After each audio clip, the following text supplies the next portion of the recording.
Foundation of the Indian national Congress. भारतीय राष्ट्रीय कांग्रेस की स्थापना। इंडियन नेशनल कांग्रेस की स्थापना का समस्त श्रेय ए.ओ. ह्यूम को देना अथवा यह कहना कि यह आकस्मिक घटना थी, ठीक नहीं है।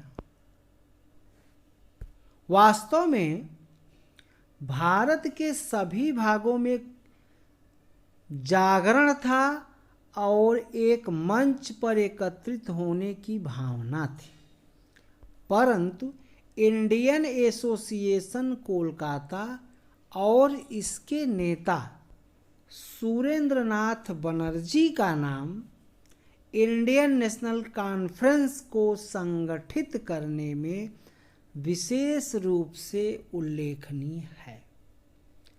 1883 के दिसंबर में पहली भारतीय राष्ट्रीय कांग्रेस बुलाई, जिसमें भारत के सभी बड़े बड़े नगरों से प्रतिनिधि बुलाए गए।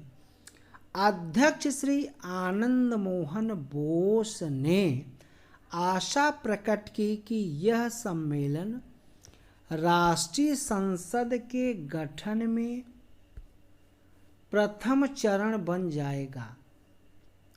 द्वितीय राष्ट्रीय कॉन्फ्रेंस कोलकाता में 1885 के क्रिसमस के सप्ताह में नियोजित की गई, परंतु शीघ्र ही यह संस्था अधिक लोकप्रिय तथा अधिक प्रतिनिधित्व करने वाली संस्था भारतीय राष्ट्रीय कांग्रेस द्वारा प्रच्छन्न कर दी गई। यह श्रेय ह्यूम, जो कि सरकार के अवकाश प्राप्त अधिकारी थे, को ही मिला कि अखिल भारतीय संस्था को एक निश्चित और प्रत्यक्ष रूप प्रदान करें। डब्ल्यू.सी. बनर्जी व्योमेशन बनर्जी ने इस विचार को लोकप्रिय बनाया कि इंडियन नेशनल कांग्रेस का विचार डफरिन के मस्तिष्क की उपज थी। ये किसने कहा? बनर्जी ने कहा, डब्ल्यू.सी. बनर्जी। ऐसा क्वेश्चन कंपटीशन में बहुत बार आता है कि किसने कहा था कि कांग्रेस का विचार डफरिन के मस्तिष्क की उपज थी, तो बनर्जी ने कहा था और उसी ने हमको यह बनाने को कहा था। डफरिन का विचार था कि एक ऐसी राजनीतिक संस्था हो जिसके द्वारा सरकार जनता की वास्तविक भावनाएं जान सके, ताकि प्रशासन को देश में किसी विस्फोट से बचाया जा सके। लाजपत राय का विचार था।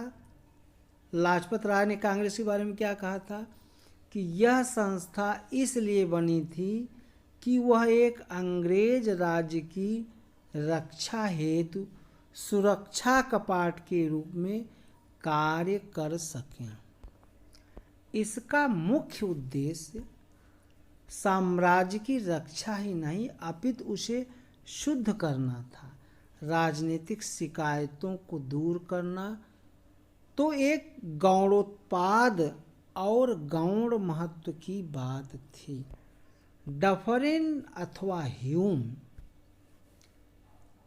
के उद्देश्य जो भी कुछ रहे हों, यह स्वीकार करना ही पड़ेगा कि ह्यूम महोदय एक सच्चे उदारवादी थे और भी एक राजनीतिक संगठन की आवश्यकता तथा वांछनीयता अनुभव करते थे।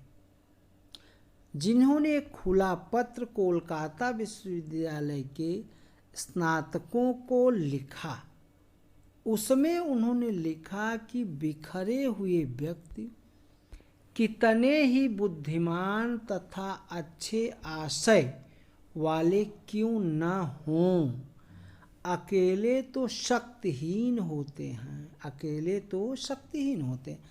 आवश्यकता है संघ की, संगठन की और कार्यवाही करने के लिए कहें निश्चित और स्पष्ट प्रणाली की, निश्चित और स्पष्ट प्रणाली की।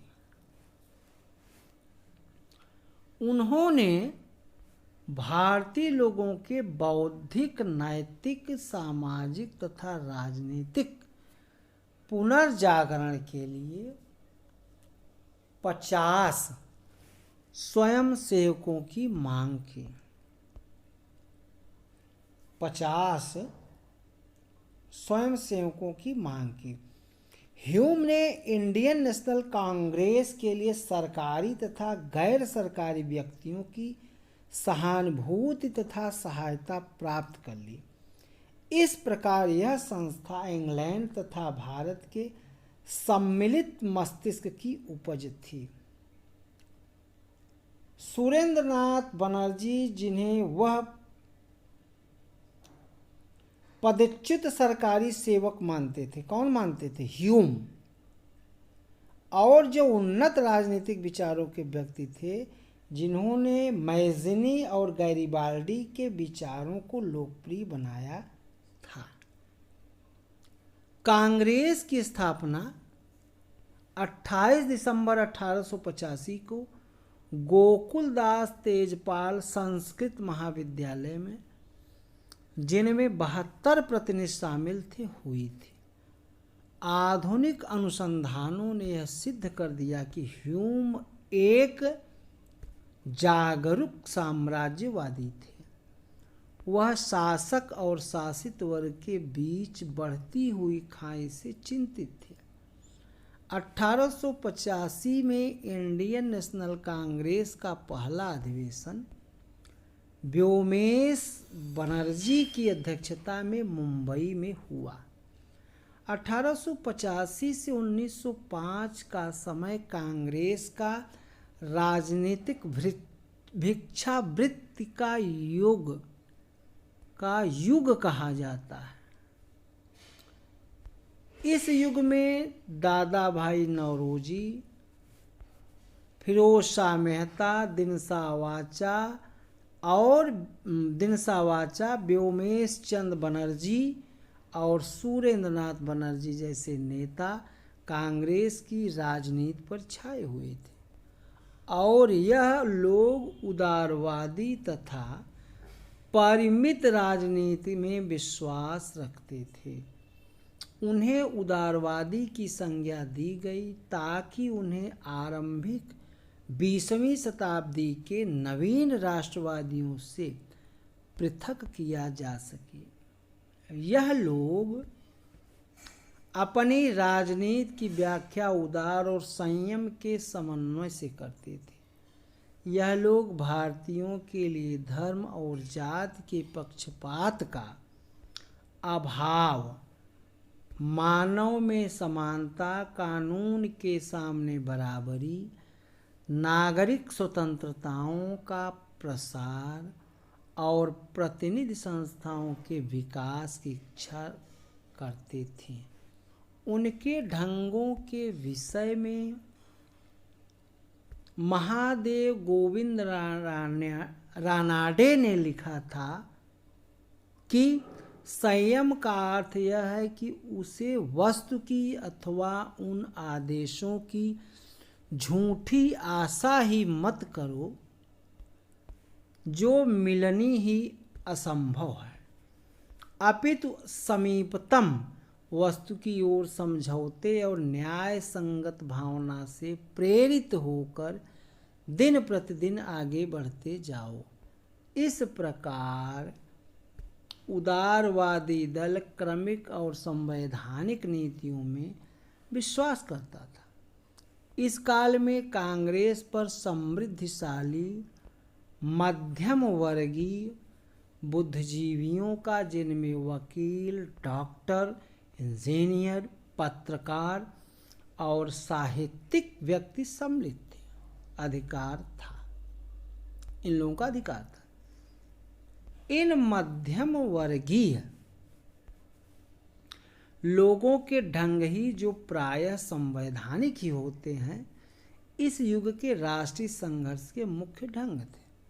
उपाधियों और बड़े बड़े पद इन लोगों के लिए विशेष आकर्षण रखते थे। कांग्रेस में आने वाले प्रतिनिधि बड़े बड़े नगरों से आते थे और इनका जनसाधारण से कोई संपर्क नहीं था। एक बार फिरोज शाह मेहता ने स्वयं कहा था, कांग्रेस की आवाज़ जनता की आवाज़ नहीं है, परंतु यह उनके साथ रहने वाले अन्य देशवासियों का कर्तव्य है कि वे उनकी भावनाओं को समझें और उन्हें व्यक्त करें तथा उनके उपचार का प्रयत्न